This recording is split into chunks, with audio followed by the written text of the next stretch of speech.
मैं ढूंढ लूंगा। गब्बर साहब thank you so much. Mrs Bector food specialities के मैनेजिंग डायरेक्टर अनूप बेक्टर साहब को स्क्रीन पर दिखाइए। बातचीत करने का समय हो चुका है सर के साथ, और स्क्रीन पे जरा स्टॉक्स को लेकर आइएगा। इसकी आज जो लिस्टिंग हुई है वो लेकर आइएगा। 288 रुपए का इशू प्राइस। ये स्टॉक वहां से ऑलमोस्ट डबल होके इस समय आपको कामकाज करता हुआ नजर आएगा। ऑलमोस्ट क्या, डबल होके ही कामकाज कर रहा है। तो लिस्ट हुआ था 500 पर, लिस्टिंग के बाद और तेजी तूल पकड़ी, अब 580 585 के जोन्स पे खड़ा हुआ है। 288 का इशू प्राइस, 296 तो आज के गेन्स नजर आएंगे आपको। इस तरह का परफॉर्मेंस है तो बेक्टर साहब हार्टिएस्ट कांग्रेचुलेशन सर, गजब की लिस्टिंग कर डाली आपने। Thank you so much, thank you. अच्छा बेक्टर साहब, जब भी इस कंपनी का नाम मेंशन होता है मिसेस बेक्टर फूड स्पेशलिटीज का, हम हमेशा, मैं पढ़ता भी हूं, हम भी मेंशन करते हैं कि north Indian biscuit cum bakery company Mrs Bector foods. ये रीजनल फोकस ऐसे ही रहने वाला है या आप लोग ज्योग्राफिकल एक्सपेंशन की तैयारी कर रहे हैं, एक्सपैंड करने की तैयारी कर रहे हैं? बिल्कुल, हमारी कंपनी शुरू में नॉर्थ इंडिया का फोकस रहा है, एंड अभी हमारे पास बहुत पोटेंशियल है नॉर्थ इंडिया में ग्रो करने के लिए, और हम इसमें चाहेंगे कि हम अपनी एक पोजीशन, बहुत स्ट्रॉन्ग पोजीशन बना के बाकी स्टेट्स साउथ वेस्ट और ईस्ट के अंदर भी आए। और हमने प्लान किया हुआ है 2023-24 के अंदर धार में जो इंदौर है, इंदौर के पास है, वहां पे नई फैक्ट्री डालने के लिए, और उसमें हम लोग फैक्ट्री डालने पर हम वेस्ट एंड साउथ और ईस्टर्न मार्केट्स में भी अपनी पोजीशन स्ट्रॉन्ग करेंगे। अच्छा, तो ये क्योंकि आपकी जब आईपीओ आया था तब उस समय में कई सारी रिपोर्ट्स पढ़ रहा था, कई जगह मेंशन था कि एक 2013 में आपके भाइयों के बीच में वो ब्रांड सेपरेशन एमओयू हुआ था। क्या वो एक्सपेंशन को, वो डाइवर्सिफिकेशन को लिमिट नहीं कर रहा? आपकी बात से ऐसा नहीं लग रहा है ना, उसके चलते कोई लिमिटेशन नहीं है? ऐसा कुछ नहीं है, कंपनी फूड के अंदर किसी भी बिजनेस में ग्रो कर सकती है, अपना काम बढ़ा सकती है। हमारा ब्रांड्स हैं both Cremica and English oven. हम इंग्लिश ओवन ब्रांड के अंदर रस और कुछ भी और चीजें, नई चीजें हम ला सकते हैं आगे को जाते हुए, जैसे भी कंपनी का प्लान बनेगा तो वो करेगी। ओके अच्छा, ये जो आप ही का आरएचपी मेंशन कर रहा था, FY20 पिछले फाइनेंशियल ईयर में जो पूरा बिस्किट का बाजार था 38,000 करोड़ रुपए का मार्केट था, और डोमिनेट करते हैं कुछ मार्की प्लेयर्स, ब्रिटानिया, पार्ले और आईटीसी का कुल मिलाकर इस पूरे बाजार का 65% मार्केट शेयर है सर, 3 लोगों के पास। क्रिमिका का मार्केट शेयर पिछले साल 1% का रहा था। तो इन बड़े लोगों की पॉकेट्स पे डेंट करने की क्या तैयारी, कैसे करेंगे, कितना चैलेंजिंग होने वाला है अपने खुद के मार्केट शेयर को यहां से एक्सपैंड करना?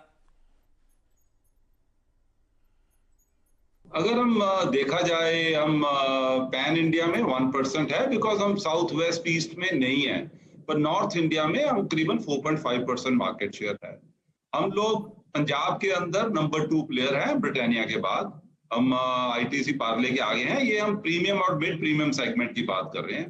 हिमाचल में हम नंबर 2 पोजीशन पे हैं। JNK लद्दाख में हम नंबर 2 पोजीशन पे हैं। हमारी स्ट्रेटेजी है यूपी, राजस्थान, दिल्ली और हरियाणा के अंदर सेल बढ़ाने की, और इसके अंदर 100% फोकस डाला जाएगा, और हम एक अपना रिकॉग्निशन बनाएंगे इन मार्केट्स के अंदर to make our brand stronger. नहीं, मैं इसीलिए भी पूछ रहा था क्योंकि पिछले 5 साल में जो CAGR ग्रोथ हुई मिसेस बेक्टर फूड्स के रेवेन्यूज में वो 5% की है, जबकि बिस्किट्स और ब्रेड्स का बाजार जो है 11% के CAGR से बढ़ा था।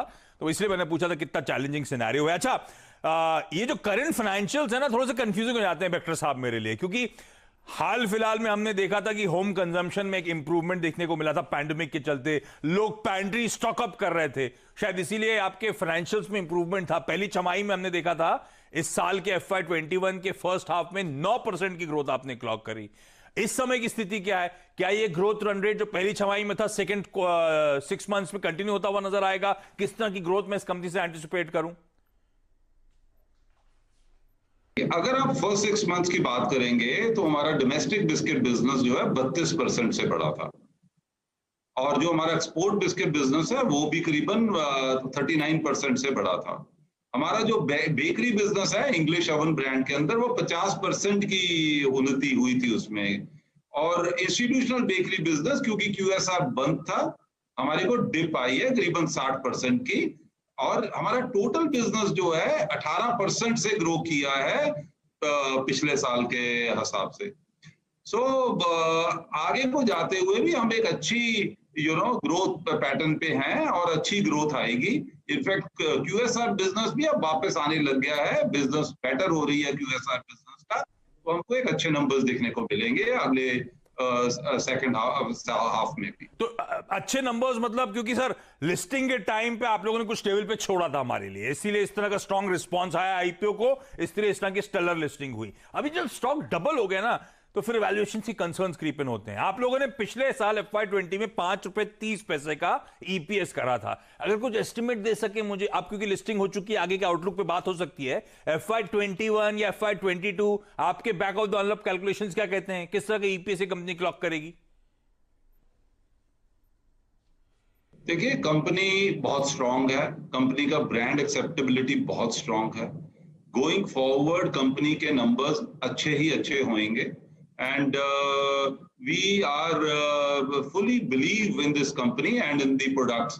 तो आगे जाते को कंपनी एक बड़े अच्छी पोजीशन बिस्किट और बेकरी इंडस्ट्री में एक अपना ब्रांड पैदा करेगी। तो मैनेजमेंट कॉन्फिडेंट। अच्छा, इस कंपनी के बारे में पढ़ने में जो मजा आएगा उसकी अलग कहानी। जो मिसेस बेक्टर हैं, दरअसल मिसेस रजनी बेक्टर साहब, यानी कि सर की मॉम जो हैं, उन्होंने कामकाज की जब शुरुआत करी थी तो अपने बैकयार्ड में शुरुआत करी थी 20,000 रुपए से।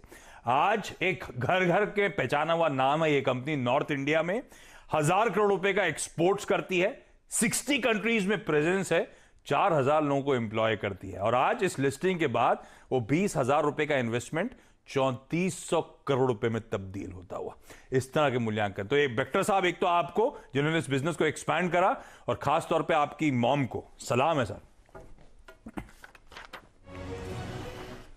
Thank you sir. Thank you जुड़ने के लिए और कांग्रेचुलेशन एक बार फिर से। अच्छा, इस आईपीओ पे डॉक्टर साहब राजेश अग्रवाल साहब जुड़े हुए हैं क्या? अरे वाह, जुड़े हुए हैं। ओम कैपिटल से राजेश सर जुड़ते हुए। राजेश सर, ये मिसेस बेक्टर्स दो तरह के लोग हैं। एक हिंदुस्तान की मेजॉरिटी जिनके हाथ कुछ नहीं आया, वो जानना चाहते हैं घुसना है क्या, कब घुसना है, किस भाव पे घुसना है, अभी घुसे कि नहीं घुसे। और दूसरे चुनिंदा लोग जिनके हाथ में आया था, वो जानना चाहते हैं कब मुनाफा बांधना है या लंबी अवधि के लिए छोड़ दिया जाए। दोनों की क्वेरी सॉल्व कर दीजिए। देखिए, अब जिनके हाथ नहीं आया उनको तो मैं क्या कहूँ, लक की बात कर सकता हूँ। हाँ। क्योंकि इतने ओवर सब्सक्रिप्शन के बाद आने की चांसेस कम थे। अब नई लेने की गुंजाइश बिल्कुल नहीं बनती है। जिनके पास है, मैं कहूँगा पूरा मुनाफा वसूली करनी चाहिए।